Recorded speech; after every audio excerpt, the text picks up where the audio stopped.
ঠাকুরবাড়ির নানা অনুষ্ঠানের মধ্যে মাগোৎসব বিশেষভাবে উল্লেখযোগ্য। এই উপলক্ষে নতুন নতুন গান রচিত হতো। দ্বিজেন্দ্রনাথ, সত্যেন্দ্রনাথ, যতীন্দ্রনাথ প্রত্যেকেই ব্রাহ্ম সঙ্গীত রচনা করতেন। রবীন্দ্রনাথের হস্তক্ষেপে এই ব্যবস্থার বেশ কিছু পরিবর্তন হলো। সঙ্গীতের ভাব গাম্ভীর্যের মধ্যে মাধুর্য মিশ্রিত হয়ে তা শিশু মনের উপযোগী হয়ে উঠলে।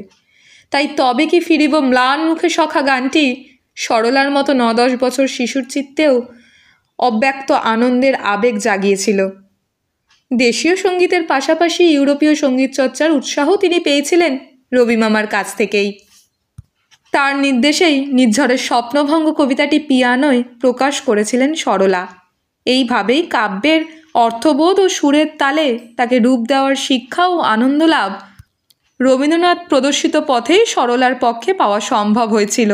শৈশব থেকেই তার মনের গভীরে যে সুরদেবতার অধিষ্ঠান ছিল, রবীন্দ্রনাথের সহচার্যে তাদের প্রাণ প্রতিষ্ঠা হয়।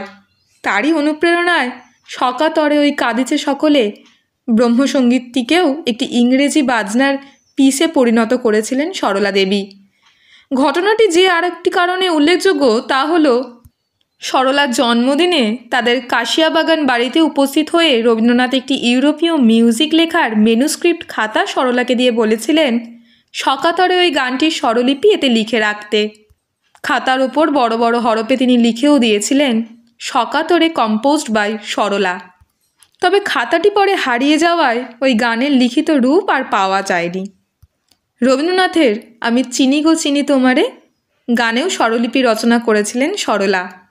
তিনি যা কিছু নতুন শিখতেন বা করতেন সেই সবই রবি মামাকে শোনানো ছিল তার প্রাথমিক কাজ। সরলা দেবী নিজেই বলেছেন তার মতো সমাজদার আর কেউ ছিল না। তাই মহীশূর থেকে যে গান ও সুরগুলি নিয়ে এলেন তিনি তা সর্বাগ্রে উজাড় করলেন রবীন্দ্রনাথের কাছে। কবি এক একটি গান থেকে তুলে নিলেন এক একটি সুর, তারপর নিজের কথা দিয়ে সেগুলি পূর্ণ করে নিলেন। এইভাবেই আনন্দলোকে মঙ্গলালোকে এসো হে গৃহদেবতা, এ কি লাবণ্যে পূর্ণ প্রাণ, চিরবন্ধু নির্ভর প্রভৃতি গানে সুর সংযোজিত হলো।